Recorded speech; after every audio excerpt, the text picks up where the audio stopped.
Welcome to the Bulwark podcast. We made it through the week. Happy Friday. Happy weekend. As I wrote in my newsletter this morning, the obituaries for centrism may have been premature, but I just want to caution against irrational exuberance. And of course, to join me in that effort, our colleague Bill Kristol. Good morning, Bill. How are you? I'm fine. Great to be with you, Charlie, as we oscillate between irrational exuberance and irrational pessimism. But I guess we're pretty much in between the two, right?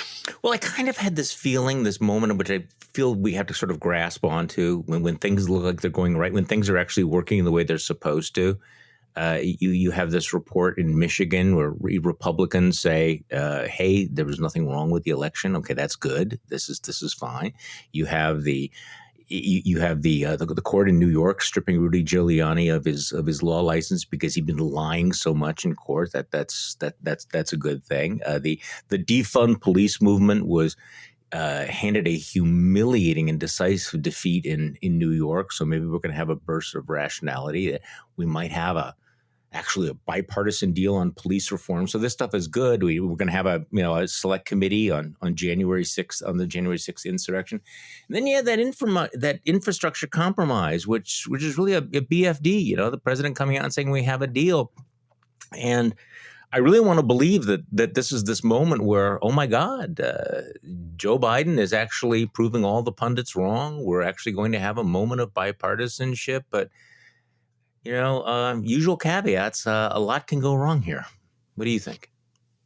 I guess when we're living through other historical periods, afterwards the historians say, clearly at this moment, this was an inflection point when bipartisanship, came back or Biden turned a corner or whatever. But of course, when you're living through it, it's a total mess and complicated, and they're contradictory indications. So I'm sort of two minds. And no, look, I agree.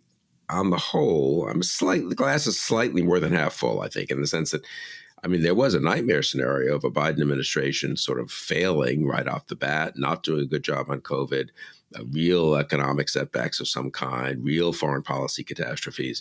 And just avoiding that is after 4 years of Trump, and really after 12 years of Obama and Trump, I'd say, in some of these areas, the Biden's reestablishment of a kind of centrism and a kind of competence matters a lot, I think, and the fact that he's reasonably popular and trying to cut these bipartisan deals and apparently succeeding in some areas is important. So yeah, I think it's wise to be slightly on the side of optimism, as long as the optimism doesn't lead to kind of false reassurance, because there are an awful lot of vectors in our society going the other way. Yeah, I don't want to get too deep into this, but the strategy they have now on reconciliation with the infrastructure package, it's a two-track strategy where you're going to push through. You hope to get 60 plus votes for the compromise deal, and then they've linked that to then coming back with another much bigger package that they would just shove through on reconciliation.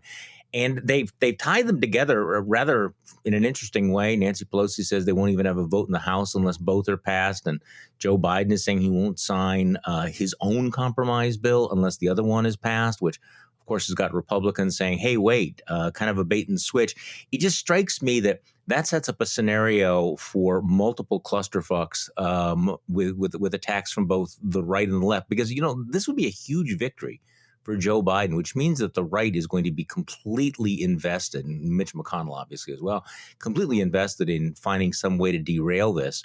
And by doing it this way, they've made it much easier to derail. Look, I don't want to throw a cold blanket on all of this, but I think we need to be realistic about how fragile this deal is right now. And they probably thought they had to do it this way to keep the left on board, because the lefties, yeah, such narrow majorities. They didn't want to just, the left was worried they would just get the Republican compromise and nothing more. I think you really touched on a key point here, which I've been thinking about a lot, really since your excellent podcast with our friend John Roush and my conversation with him, I think, which were complementary of one another, because they're sort of focused on slightly different points, but. And what really came home to me talking to Jonathan, and I'll come back to this, I'll show how this relates to what we were just talking about in a second, is, people focus a lot, and I have too, on hyperpartisanship and how dangerous how bad that is for for our politics. And in a way, when you talk about a compromise, you're talking about bipartisanship. So you think of it in those political terms. But Jonathan, in his new book, The Constitution of Knowledge, and in our conversations with him, stresses the other aspect of hyperpartisanship, which is negative partisanship even, which is affective polarization, a term I really hadn't focused on, I'd say, into the last few months. I don't know, maybe I missed some of the social science and social psychology stuff. You too? I mean, yeah. No, but so for the listeners, affective, right, with an A. Right. So, and the notion is that there's polarization in the society, that it has gone. There was a big political science debate 10 years ago. Is it just the elites in D.C. that are polarized? The country looks okay. People go to the Little League games. State and local governments seem to work okay. Pretty clear that some of that polarization, not all of it, has permeated down through the country. And it's affective in the sense that it's about hating the other side much more than it's about any particular issues or policies. And therefore, it's very hard to resolve because, you can't just say, OK, well, look, on this policy, let's go halfway in this direction. And one wrinkle on it, incidentally, that I thought John points out very well is people are so distrustful of the whole system and are so encouraged to dislike everything that they don't like their own party either. But then, of course, if you don't like your own party much, to hate the other party, you have to really demonize the other party. And I do think that's a very big insight into Trump, that it's not a bug, it's a feature of Trumpism, that they hate the left and are willing to utterly demonize and, of course, attack them as traitors, basically. But they also don't like the Republicans. And the not liking the Republican establishment is not, as I say, not a bug. It's a feature of this kind of cycle or spiral of effective polarization. Anyway, if you get a political deal like this infrastructure one, I mean, that's the kind of thing that in 30 years ago, it's a little complicated, but you've got leaders in both parties who can sort of muscle it through. The country says, look, if this is the way the sausage gets made, it's the way it gets made. We end up with adequate policies. We end up with a bipartisan policy and a Democratic policy, but the Democrats have the presidency in Congress. So what do you expect? And, people kind of live with it and they see how it works out.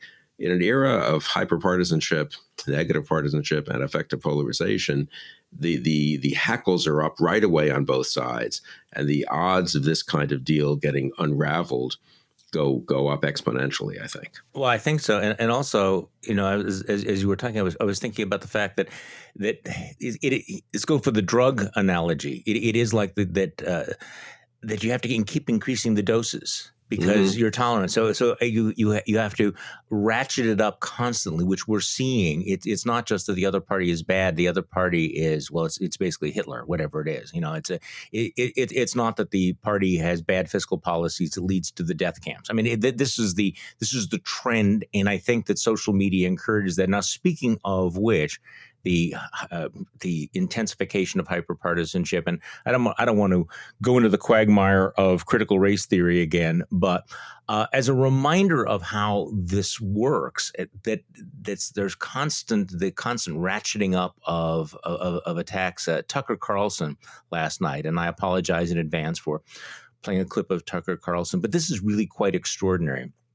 Where and I want to get to his attack on General Milley in just a moment, but he's talking about anti-white mania and suggesting that it's going to lead to some sort of white genocide. Now, to put it mildly, the whole concept of white genocide was, until about 5 minutes ago, the sole province of the most extreme white nationalists out there. I mean, this is you want to talk about a very, very specific tell. If you began talking about the fact that we might have a race war and they're going to kill white people, that's the kind of thing that you would have normally seen confined to, say, a neo-Nazi website. Well, thanks to Rupert Murdoch and Fox News, it was broadcast last night. And so Tucker Carlson is talking about, like everybody else is talking about, critical race theory.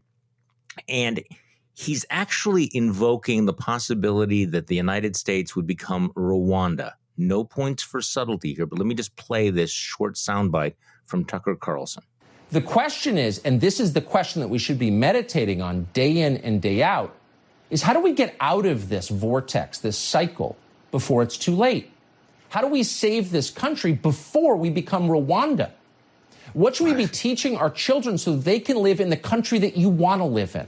A country full of many different kinds of people, many different, but who actually like each other, who are happy to work together, who are united ultimately by the core fact, which is they're all Americans? Yeah, that sounds good. That is the question. No. It's something that Victor Davis Hanson has thought a lot about, and we're very happy. We're not going to go to Victor Davis Hanson. No. So before that, in the full soundbite, he says, pundit after senator, after professor, after general, each one of them spewing race hate. Okay, so, and he's going to refer to General Milley. Whiteness, white rage, dressed up as some new academic theory. We certainly have the tape. We'll spare you because you've seen it. It's everywhere. But now he's talking about Rwanda. So we're already talking about the possibility of race war and massacres where, let's face it, he's trying to conjure some image of black people with machetes killing white people. Is that going too far, Bill? Yeah, you think it's kind of nuts in so many ways. And dangerous, of course. What's interesting about Rwanda, and I'm no expert on it, but I remember it, obviously. And it was one of the things that made me much more of a, if you want to use the term, liberal interventionist in foreign policy, because we stayed out of it. And of course, 1 million people were killed. But I think if you look at the studies, even the reporting at the time, but certainly the articles and books written afterwards about Rwanda, one of the key insiders of the violence was broadcasts on radio, right, which was the main medium of communication, I think, in that country at that time. People didn't have televisions, presumably, as much, which, they broadcast lies about slaughters on one side that then led to, massive slaughters from the other side, from the majority side, really. And so in that respect, the fact that mass media were complicit in the slaughter in Rwanda, and people really thought about that afterwards. How do we restrict, how do we sort of prevent this kind of thing in third world countries, frankly, where people are using radios to radio broadcasts to encourage genocide. And here we have Fox News, using its broadcast platform to quite routinely now just work people up into a frenzy about what's happening in the country, work the majority group into a frenzy. And again, is every document the military is using to teach soldiers a little bit about, what's happening on race relations in the U.S. and how they should think about it perfect? I'm sure not. General Milley and General Austin and the military as a whole, creating a climate of white, which either of I don't quite know what he's saying. Is he saying that they're indulging in white rage, or they're claiming that all whites have rage, or they're laying the groundwork for an assault on white people? It's all so nuts, right? Well, it's nuts, but you point it is also dangerous. And this was the one thing that really struck me as I was listening to this, because we've been talking about the rediscovery of the Tulsa Race Massacre, that occurred 100 years ago. And it's very clear that massacre was really stoked in part by the media coverage. And in fact, one of the big headlines, in the Tulsa Tribune was "Nab Negro for attacking girl in elevator." And that was, in late May 1921. And this was the story that set Tulsa ablaze. And it talked about this alleged assault attempt by a black man of a white woman, and then suggested that black people were arming, and they were going to massacre white people. And that's how that's what set it off. Yeah, that's interesting. Tulsa, there are these headlines out there. Yeah, that's a more apt, I suppose, comparison than Rwanda. That's very interesting. I hadn't really thought about that in the American terms, but you're absolutely right there too. So, yeah, so this is genuinely dangerous. What Fox is doing at this point, what Carlson is being permitted to say on Fox's air, is beyond just kind of distasteful or unpleasant or, marginally kind of damaging to the political system. It is really damaging to our country. And I do now think that everyone who works for Fox, everyone who's on the board of directors of Fox, they need to really think hard about what they're tolerating in the case of the board of directors, or in the case of his colleagues, being silent about. I made this point on Twitter, but Bret Baier, whom I knew, of course, I was on there with him many, many times between about 2002 and 2012 when I left Fox. Bret started off as a Pentagon correspondent. I remember when Brit Hume hosted the 6 p.m. show. Bret often was on with, this was during the Iraq War and Afghanistan, so there was a ton of news coming from the Defense Department, from the Pentagon. Bret was very good, a very good Pentagon reporter, very close to the military leadership and to many soldiers and Marines and members of the armed services. I mean, I think he hosted charity dinners for them. I mean, he was a really, I think sincerely and earnestly respected and admired those who were serving our country in uniform. And I assume he does to this day. Then you watch Tucker, his colleague, who's on, 2 hours after him? I don't watch the evening stuff, anything on Fox, but 2 or 3 hours after him, is trashing General Milley in the most vulgar and extreme ways. Let's play that, because actually when I saw this on Twitter first, I thought it was somebody who was paraphrasing Tucker Carlson. I didn't think he used the actual words. This is Tucker Carlson. This is what he said last night about a decorated general, somebody who has served his country, who has fought for his country, who is the chairman of the Joint Chiefs of Staff. Let's play that clip. Being, quote, woke. He's not just a pig, he's stupid. So Mark Milley reads Mao to understand.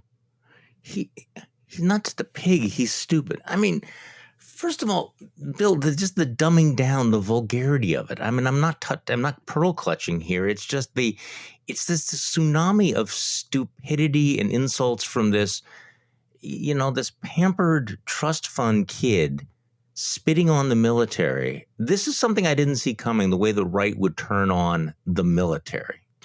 No, it is. I mean, it is unbelievable that he's doing this. And incidentally, General Milley, I mean, it wouldn't matter who appointed him. He served the country either way. But he was appointed chairman, of course, by President Trump, somewhat to the discomfort, I would say, of others in the defense world and in the military who thought Milley had maybe done a little bit too much courting of Trump as Army Chief of Staff. But anyway, and then Milley, of course, went with Trump. I think he immediately regretted it as they were a year ago when they walked across Lafayette Square to St. John's Church. Milley happened to be in uniform, so that was a very bad moment. And Milley took his credit, immediately sort of apologized and has made clear that that was a mistake. So this isn't some kind of liberal general who, made it up in the Obama years, right? I mean, so just to emphasize the point of how unbelievable it is now what Tucker Carlson is saying. I didn't expect to turn against the military. They tend to want to glorify the military and others in uniform, the law enforcement officers. They're turning against both of those. You do wonder, therefore, is this the McCarthy army here? Joe McCarthy got away with attacking pinstripe diplomats at the State Department. A lot of Americans thought, those guys probably are kind of effete and don't like America much and, are giving away our interests in their cozy negotiations with foreigners and so forth. When they turned to attacking the U.S. Army, that maybe was a bridge too far. Is it for the current right-wing demagogues? Interesting question. I don't know. No, that's an interesting question. Okay, let's talk about Nikki Haley and Mike Pence. Okay, so let's start with Nikki Haley, former governor of South Carolina, somebody that you and I think had one time had some high hopes for. And earlier this year, in an interview with Politico, she had distanced herself from President Trump and his role in the January 6th insurrection, said we should never make that mistake again. She is back completely all in. Saying that the time for being nice is over, and she wears high heels because she can kick people, and she's all in on Donald Trump. It's just reading it my cringe is cringe. Listening to Nikki Haley. Well, it is you said earlier, the stupidity of just the way in which it's just gibberish and kind of silliness about the high heels. And I mean, come on, I guess. The days of being nice should be over. I'm sorry, did she miss the last 5 years? Yeah. It's like, okay, no more Mr. Nice Guy. We're not just not gonna hit you, in the face with flagpoles. We're gonna what? This was the problem with the Republican Party in the Trump years. And frankly, even in the Mitch McConnell years, it was too nice to its political opponents. Yeah, that's really the official doctrine now, in a sense, of Trumpism in 2021, that it was the problem of 2017 to 2020 was that it was too nice. No, it's really unbelievable. And, how long ago was it? It's just 6-7 years, right? When did Nikki Haley take down the Confederate flag over the South Carolina Capitol in Columbia? I think it was 2014, maybe. Someone can check this. But so that's 7 years ago. It's really amazing. And she was, lauded for that. I think quite properly so. And that's when I remember that was one of the earlier moments when someone like me who hadn't paid close attention realized, a lot of this Confederate stuff, which I'd sort of been willing to excuse as earnest, paying respects to people who had fought and died for a mistaken cause, a bad cause. But, they were decent, obviously, individuals, presumably probably some 19-year-old kid or something fighting in the Civil War. These monuments were put up.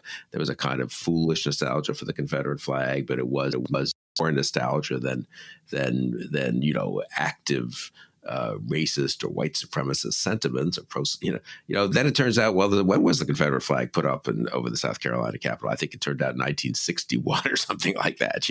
It was totally a gesture of contempt for the civil rights movement and a resuscitation of the Old South as an attempt to discredit the modern civil rights movement.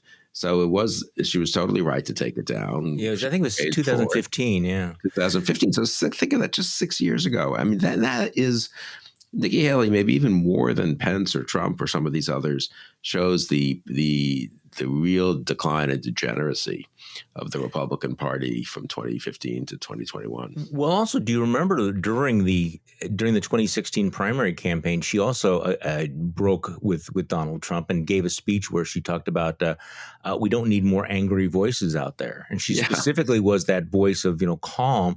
And now she's saying, hey, time for nice, and I'm wearing these high heels so I can kick people in the face.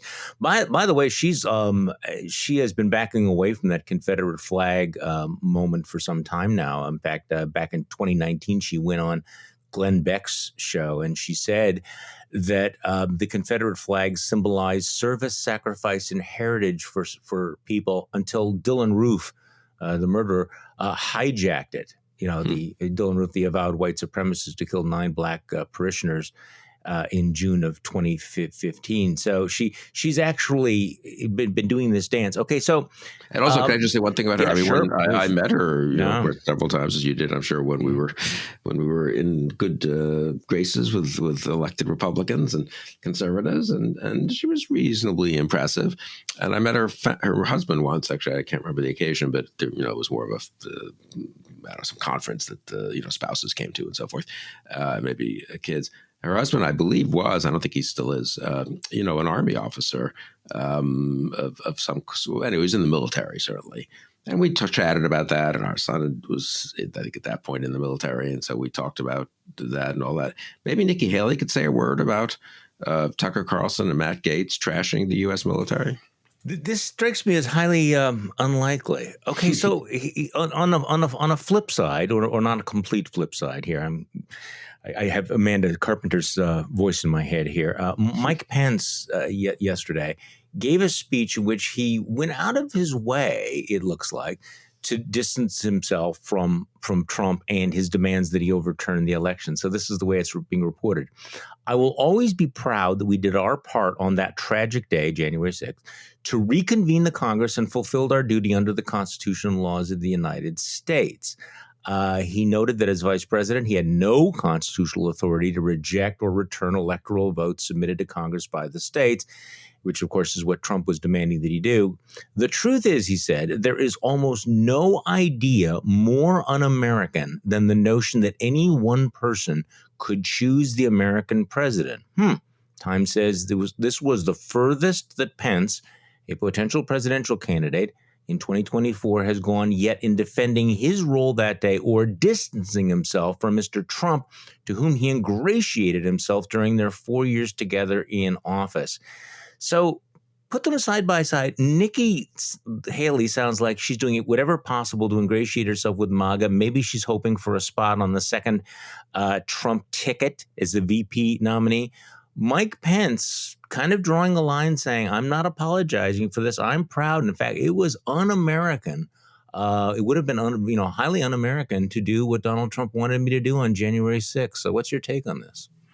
I mean, I'm glad Pence has said this. It took him a little while to be this forthright in defending himself. Just about a month ago, he was kind of very shying away, you might say, from being nearly as outspoken on this. But no, I think it's a good thing now. I think politically it makes sense for him because he did what he did on January 6th, and the Trump people were never going to forgive him. And more importantly, Donald Trump, it's become clear, is never going to forgive him. Mm-hmm. So what's Pence's, I don't think it's a very likely lane, but what's his possible lane forward in Republican politics? It's to be the person who was engaged in every Trump policy side by side. I mean, a lot of them to you and me, very distasteful, but nonetheless, that he apologized for all kinds of things he should never have and so forth. But nonetheless, if you want to tell yourself as a kind of Republican who was voted for Trump twice, but January 6th, that really was kind of over the top, and this election stuff's a little crazy. But you know what? The judges, the tax cuts, even the kind of demagoguery about, all kinds of things, that stuff was kind of good. Then you could presume what Pence thinks is he's the guy who was side by side with Pence with Trump on all the defensible stuff, but did break and isn't apologizing for breaking with Trump on January 6th. There's probably some lane for that in Republican and conservative world, right? And insofar as Haley and DeSantis aren't quite as willing to distinguish themselves from Trump, maybe Pence thinks he's found a bit of an opening here. He's not Liz Cheney on the one hand, and he's not pure MAGA on the other hand. On the third hand, how big is that lane? I don't know. Not terribly big, I suspect. No, it is not big, but you're right. It's what he's got, and he really can't run away from it. I want to talk about something, and you and I briefly discussed it before we started the podcast. I'm actually more angry about this than I've let on. So I want to just sort of signal that the embrace of anti-vaxism by certain politicians who ought to know better and clearly who do not. And the latest story is, unfortunately, from my home state here in Wisconsin, Ron Johnson, is announcing that he's holding a press conference on Monday in Milwaukee with families across the country who will share their experiences regarding adverse reactions to COVID-19 vaccines and how the medical community has repeatedly ignored their concerns. He put out a press release yesterday. The senator will also speak to his advocacy for the importance of America's healthcare freedom, blah, blah, blah, blah, blah. So here you have Ron Johnson, who's been under fire for his conspiracy theories, some of his reckless comments about January 6th, pushing unproven treatments for the coronavirus.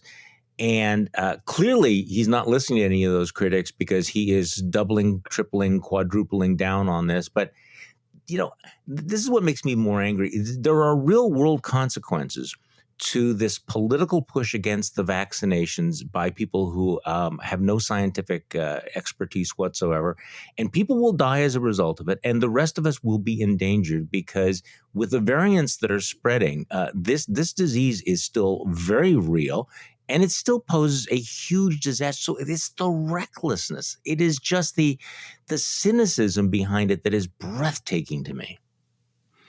It is extraordinary. I've gotten much more angry about it in the last week or two as I've kind of focused on the fact, and I think a lot of people have now, that, at one point I thought, okay, look, they're idiotic and they're, do endanger themselves, and others they're persuading not to be vaccinated. But I guess those of us who are vaccinated can now go about our lives, and most of us are in America. And more of us hopefully will be, as gradually, people still gradually accept it and use it. And then we go down the age scale too. And so, at the end of the day, there's a limit to how much you can make people be responsible. And so it's bad. It's bad for the healthcare system. It's bad for them. It's bad for their relatives. But, it's ultimately probably not too much more you can do except for occasionally lecture people about how they should get vaccinated. But it's been brought home to me in the last couple of weeks just how, as you say, really dangerous it is for everyone. Because, I ran into a friend in a grocery store whose daughter is immune deficient because of treatment. And she actually got the shot, but it doesn't, I guess you can then test afterwards, of course, and you don't have the antibodies. And so it doesn't work for you if you've had certain, procedures, transplants, I think is one, but others as well. And so we talked about it. What do they do? If not everyone who could be getting vaccinated is getting vaccinated, if it's 30% not vaccinated instead of 5% or 10%, the odds of her getting, catching the COVID, getting infected when she goes to to work or to a store or to a social event are higher. And so it's really a practical problem. Are people going to have to stay kind of, locked up if they have these medical conditions, A, and then B, this evidence now from Israel and from other countries that these new variants they're not, luckily the vaccine still works in large measure, but these new variants are more dangerous. and you can get them. You don't die usually, but you can get them. The vaccine doesn't entirely perhaps protect against them. And, and again, the more it's allowed to spread, the more variants can then spread. So, yeah, it is endangering a lot of people, including people who've been vaccinated. So the chances of a sort of recurrence go way up. So I'm much angrier about the irresponsibility, actually, like you, than I was, just a few weeks ago, where I thought it probably would have limited effect on everyone else. And I really wonder, as a matter of policy, therefore, whether people shouldn't, certainly at least rhetorically, we need another round of persuading people to do the right thing and discrediting of the anti-vaxxers. Whether we should even be tougher in terms of requiring people to be vaccinated, for whether colleges, universities, schools, businesses shouldn't really take it upon themselves. I have no problem with that at all. I don't even understand the reluctance to do it. Anybody that's ever sent a child to school knows how many vaccines and vaccinations you're required to have and show proof for. If you want to travel abroad, you're going to have to show proof that you've been vaccinated. This is not something that we have not experienced before. How did this become a conservative / right-wing issue? There's no conservative principle involved here. I mean, it used to be the anti-vaxxers were a bunch of left-wing freaks like, Robert Kennedy Jr. And now suddenly it's like Ron Johnson, who, used to own a plastics firm, who's now holding press conference. I mean, the politicization of medicine is just one of the dumbest things in our dumb time. Yeah, and a real instance, I think, of what we talked about earlier, affective polarization. And once something becomes, an issue in the culture war, then people the spiral begins, and people end up taking positions that if you had said, just 2, 3, 4 years ago, even in, that this was going to be the Ron Johnson position, to some degree, the position on Tucker Carlson's show on Fox News. And here I do come back, therefore, to the fundamental responsibility. People are going to die because of what Tucker Carlson's saying. And Tucker Carlson's saying what he's saying because the board of directors of Fox is letting him say that and continuing to employ him. And the board of directors of Fox includes Rupert Murdoch and Lachlan Murdoch. Rupert Murdoch, whom I had a good relationship with and was grateful to for sponsoring funding the Weekly Standard for the first 15 years of our existence. And Paul Ryan, your friend and mine, or a former friend of mine from Wisconsin, is on the board of Fox. And what nothing. So fine. So people are now going to be endangered because Carlson's spewing this nonsense. And is Mitch McConnell going to speak up, the leader of the Republicans in the Senate, against what Ron Johnson's saying? Monday, McConnell, to his credit, has been responsible on the vaccine and personally has said the right things when asked or occasionally. But is he going to go out of his way to repudiate this? Are we going to have a letter from 48 Republican senators saying, this is terrible what our colleague is doing here?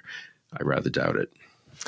No, I wrote an open letter to Paul Ryan saying, Paul, gosh, if you ever want to, draw the line, this is it. I mean, this is your legacy is not complete. But if you don't draw the line about the attacks on democracy and the increasingly raw racism, what are you waiting for? What would be the trigger where you go, hey, I really appreciate this $300,000 check I'm getting for sitting on the board of directors, but obviously I don't want to be a director of a country that is pumping this kind of toxic sludge into the polity, and of course that's not going to happen.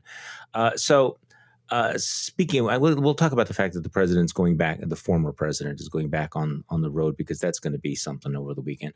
But let's talk about what's happening in Afghanistan. There seems to have been a sudden recognition that the pullout from Afghanistan is going to have all sorts of unintended consequences. It looks like the Taliban is on the march. The government may collapse there after we finished our pullout by September 11th. But the most important piece of news this week, and tell me whether you agree or not, was the announcement or the reports that we, in fact, are going to be moving the thousands of people who had served as translators for the American military, who would clearly be in danger, would clearly be targets of the Taliban. We're not going to leave them in the lurch. So there's at least some belated recognition that we have some moral obligation there. No, that's good. Of course, when you really start thinking through the moral obligation, there are a lot more Afghans who've worked with us and done, women who've, started schools for girls, and that the Taliban are going to also take revenge on if they can. So I'm not. It's right. They're doing the right thing here. The Biden administration. The more right thing to do, the better thing to do would be to halt the withdrawal and reverse the decision. It's utterly, and again, even just from a geostrategic point of view, it turns out it's very hard. They had said, well, we're going to maintain some deterrence against the Taliban and counterterrorism activity to make sure we don't literally have a kind of al-Qaeda situation again, from over the horizon. And we're working with allies to do it, but it turns out Pakistan won't have our troops, and so we're not going to be right nearby. So the whole thing is a disaster, and it's utterly unnecessary. Of course, if you poll Americans, they're tired of the war and so forth. There was no real political pressure, on the other hand, to withdraw the several thousand troops we had there when there were very few casualties and they weren't engaged in much direct fighting. And instead, Biden somehow had this bit in his teeth, and Trump had sort of started the process. And Biden wanted to be the president who got out. And remember the initial announcement? This, I think, shows how badly motivated and not thought through it was. We're going to do it on September 11th, as if that's like a good signal to send to the world. So now it's just evidently a bad decision, I really honestly think, in every respect, and an unnecessary decision. It's one thing to be in the middle of a very difficult war and, it's not going well. And you say, okay, this isn't worth it. I didn't agree with that in Iraq and so forth. But, it was not a crazy position. This is really just virtue signaling of a kind, I suppose you'd say. And so he should reverse the decision. And I don't think it would be that hard to reverse it. He just has to announce he's reversing it. There'd be 2 days of, uproar on the left, and then everyone would go back to business, as we have been doing for several years with several thousand troops in Afghanistan. I did see somewhere today that now he's saying he might leave 500 or 600 troops. The whole thing is, very gradually and incrementally being modified, but I'm not sure fast enough or substantially enough to save what could be a huge, it's a humanitarian disaster and a moral disaster, but a very big political disaster. Allies around the world, allies in that region, what do they think when they see people who worked with us being slaughtered in Afghanistan? Well, and also you don't want to have the television images of a Saigon moment of people, scrambling out of scrambling onto helicopters to get out of there. There are some of those images that are indelible, and they certainly don't want that. So the former president, I'm sorry, there are conspiracy theorists out there who go, there's a reason why Charlie Sykes says the president, because he wants to plant that. No, it's bitter experience and PTSD here. So Trump's going out on a rally. He's going back on the rally circuit again. He's going to Ohio, and we have a piece up in the Bulwark today. It's describing this as a pity party for the president. He's going to be attacking Republicans. He's obsessed with going after Republican congressmen who voted to impeach him. So just give me your sense about what it means for the Republican Party that he's going back out on the road. And by the way, I should mention he was on very extremely low-rated Newsmax this morning, continuing to spread the big lie. Whatever you think is going on in the president's head right now, it's probably worse. So my guess is that we're going to hear a lot of that in Ohio. Yeah, we won't hear much. A few Republicans office holders may choose not to show up. The candidates whom he's attacking would show up, obviously, Representative Gonzalez, who voted for impeachment. But then, the Senate candidates seem to be scrambling one over each other to endorse Trump and whatever he says. Yeah, so it's bad. It's terrible. And even Mike DeWine, the governor of Ohio, has been reasonably responsible and certainly isn't a vehement Trump supporter. Will he actually stand up and say, I just want to say, in light of the president coming to our state, the election wasn't stolen. It was legitimate and fair in this state and in other states. We can't indulge this lie. I'm sort of doubtful that would Rob Portman say that. So even the non-Trump Republicans, the failure to stand up to Trump will be visible. And of course, there'll be a huge amount of sucking up to Trump by the ones who think it's the ticket to electoral success. Now, is it possible that Trump's kind of overplaying his hand, that people are getting sick of it, that Tony Gonzalez will win in Ohio against Max Miller, his Trumpy challenger? I think that's possible. Mm-hmm. I don't know. There's some indications that people are still very much in bed with all kinds of bad aspects of Trumpism on the Republican side, but they prefer the DeSantis version of it or the Haley version of it or some sort of newer version of it to Trump himself. or not. I don't know. But you know what? Someone like Trump doesn't get defeated until people stand up and take him on. That's right. And that's part of the problem. And I want to go back to a point that you have made over and over and over again. And this is not to let anybody off the hook who voted for him in 2016 or who went along with some of his policies over the last 4 years. The most bizarre position is for people who have watched who Donald Trump is and watch what Donald Trump has done and think, let's give him another 4 years in office. And we continue to get a bunch of stories about, how this country dodged a bullet, his very, very serious attempts to overturn the election. This story out of this, based on this new book that's coming out about the president, where he had been, telling advisors that he wanted the military to go in and beat the fuck out of civil rights protesters, just shoot them. Trump said on multiple occasions inside the Oval Office when General Milley and then Attorney General William Barr would push back. Trump toned it down, but only slightly.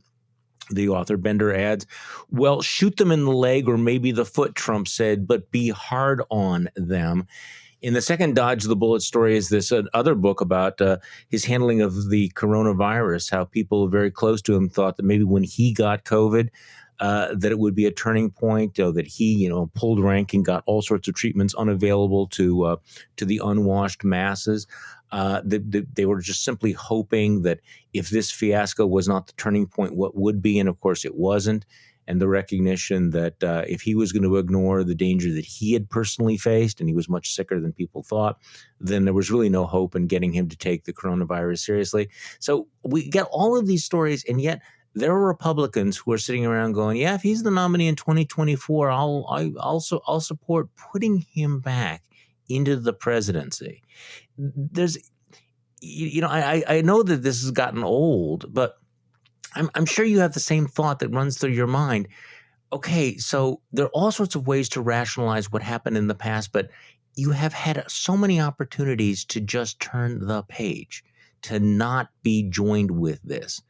And yet, here's the Republican Party right now, where I'm guessing the vast majority of elected officials are saying this guy's nuts, he's crazy, oh my God, what did he almost get away with, what did he almost do? And yet they will do nothing to stop him from getting the nomination for another 4 years in office. And they dumped Liz Cheney from the House Republican leadership precisely for coming to this conclusion. She had voted for Trump, supported Trump twice, but she decided no more. And she understood correctly that it's a present threat and a future threat, not just a kind of let's clear up the details about the past. So Trump is alive and well, and Trumpism is alive and well, and in some ways getting crazier and more pernicious, as we've been saying, with the anti-vaxxism and anti-military and anti-democracy stuff, much more now that he's out of office in a way they don't even have to pretend to, in the past that kind of constrained them because Trump was president. So you couldn't just say the U.S. government was horrible, that we're becoming Rwanda, because if so, why isn't Trump doing something about it? Well, now he's out of office, so now you can just be utterly and totally irresponsible. And that's the movement that Trump now leads. So we can't end the podcast without talking about what you're going to be watching this weekend. Yeah, you mean our favorite British crime. So the new one that Susan and I have discovered, which we've watched, I think, 2 seasons of now, and actually enjoyed quite a lot, is Unforgotten. Have you seen that at all? Oh, no, I have not. So that's detectives who they find, a skeleton from 30 years ago kind of thing. And then they try to piece together what happened. It's a little less intense, actually. You used that word about Broadchurch and about hinterland, and I think that was a correct word, where, there's a little more, there's a lot of drama, but it's a little more relaxed when you're watching it, I think, and very enjoyable. Excellent acting by the two main actors. Interesting. We've enjoyed that. So that's, I don't know, I guess we have to decide, how these things are, though. I'm sure you guys have the same experience. If you start to begin one of the new seasons, you're sort of like committing to watching an hour or two, presumably for the next few nights, because it's a little hard to liberate yourself. So you sort of have to put off we'll put off a bit the third season. Well, I think also there are 3 seasons. So yeah. I'm in this difficult situation because I'm 2 episodes into season 6, the most recent and final season so far of Line of Duty, which is the, my at least current favorite, along with the Queen of England. I don't know if you caught this on the podcast the other day, that it turns out that Queen Elizabeth watches the same show. She's like totally into Line of Duty, like I am. So that's great. I justify this to my wife. I say, okay, so I'm sitting there watching this, and some really violent thing happens. I wonder how the Queen reacted to that. But the Queen apparently has the same reaction that I have, which is that afterwards she needs to talk about it. So she talks about it with some of the courtiers, including the Vice Admiral who essentially runs Buckingham Palace. And this was reported in the Sunday Times that the Queen really is into Line of Duty and really likes to talk about it and the various plot developments and characters with the Vice Admiral who basically runs the shop there. But I'm at the point now where I'm thinking, damn, I don't want this thing to be, what am I going to watch afterwards? Because, have you ever watched these series where you're spoiled afterwards? Like after watching The Wire, I was spoiled for a very long time. I think I was spoiled by Ozark for a while as well. So this is one where I really want to watch this weekend. I want to watch the last 4 episodes. But I don't want to be done with it. Yeah. So, and I'm sure that the Queen feels exactly the same way, although she may be slightly ahead of me on this. It is possible that being the Queen, she was watching this more in real time than I am. But, that's one of the perks of being Queen. I like the idea of Charlie Sykes and Queen Elizabeth having, watching sort of in parallel this show. Well, here's the thing. You've always had royal tastes, Charlie. See, here's the thing, Bill. See, if I ever meet the Queen, we will have something to talk about. Okay, point. So I will be prepared. Like, did you think that so and so was really the bent cop in this series, or were you really surprised by Bill Kristol? Have a great weekend. I appreciate it. You too, Charlie. And thank you all for listening to this weekend's Bulwark podcast. I'm Charlie Sykes. We will be back on Monday, and we will do this all over again.